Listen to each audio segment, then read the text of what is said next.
What's up, guys? Welcome back. Today I want to talk to you about the fact that you are working too hard.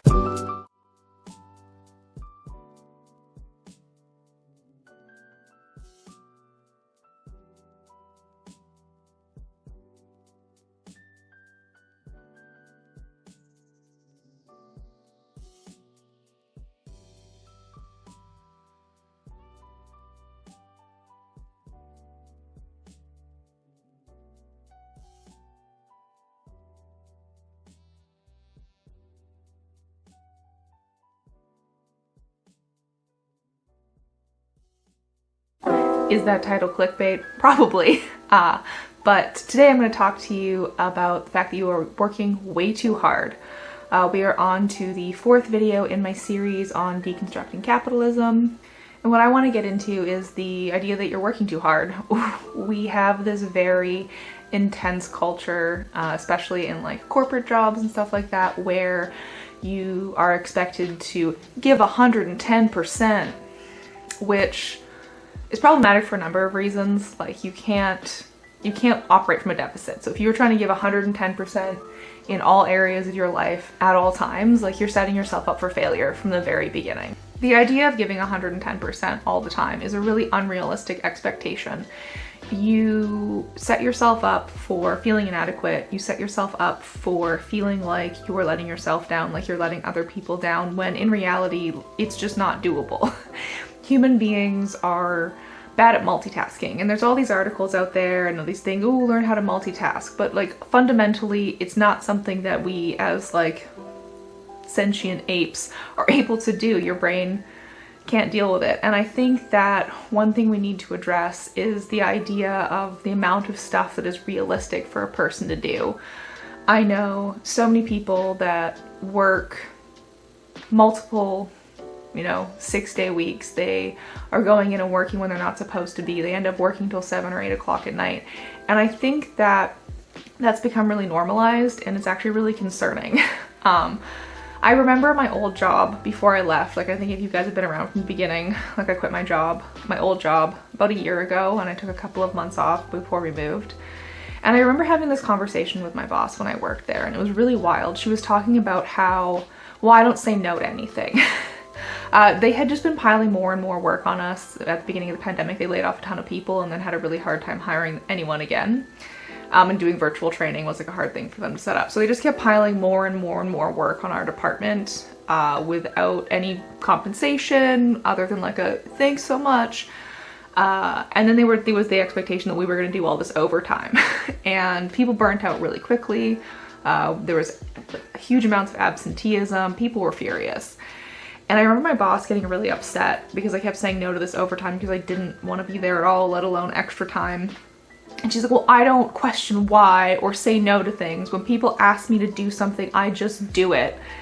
And I just remember thinking, like, what an unhealthy attitude to have. Like, what a lack of respect for your own time, for your own boundaries.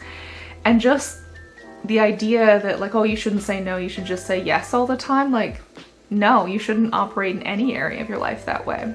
But I think that we really need to acknowledge that our default state shouldn't be stress. It shouldn't be being burnt out, being exhausted. Like, these aren't badges of honor. That just means that you're not respecting your own boundaries and you're working too hard. If you come home from work and you mentally and physically cannot do anything other than just sit there and like, I know we all have days like that, that's fine, but it shouldn't be like that every day. And I truly think that that is not good for you.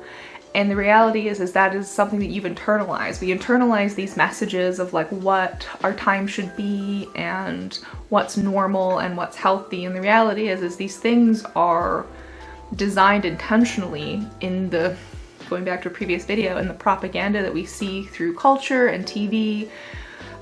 This idea of overworking, it's just, oh, everyone does it, I work 60 hours a week.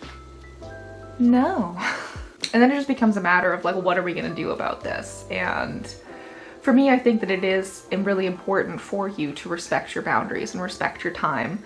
Normalize saying no to things that you don't want to do. I mean, obviously we all have responsibilities, like, and sometimes taking care of yourself is doing stuff you don't want to do, like your laundry or whatever, vacuuming, doing your dishes. That's all stuff you have to do. But if you are invited to an event, if you're invited to your work Christmas party and you don't want to go, then don't go. You don't have to. And I know a lot of people aren't in a position where they can say no to things at work, and that's really unfortunate, but maybe just have better conversations with people about your capacity and let people know if you are struggling. I think that a lot of people might find that more people in their work environment are empathetic to that. And the realistic thing is if you are able to set those boundaries now and to respect your time, then you will set yourself up for greater success emotionally, physically, spiritually, whatever you want to say, in the long run, because you are not working yourself to exhaustion. You are not spending your time doing things that your heart feels is tedious. A big one, honestly, is going to be trying to, if you are at a job that you hate, if you know, look, yeah, it sucks, we all have to go to work, I'm sure we'd all rather be doing other things, but like try and find something that aligns with your values. It's a better psychological burden to bear if you're able to, one, have something that the people that you work with respect your time, and also somewhere that you can believe in what you're doing, even just a little bit. Like for me, working for a company that just like promoted excessive consumption and waste, and just like with my own personal values, like my old job really was a psychological burden. On top of that, I then felt extremely stressed and burnt out, and I ended up just in a bad place. And I think the thing too is that if you're working with people that like do care about what the message is and like whether you agree with them or not, and then you don't, like it's also kind of crappy for the people that are around you. So that was also something to take into consideration.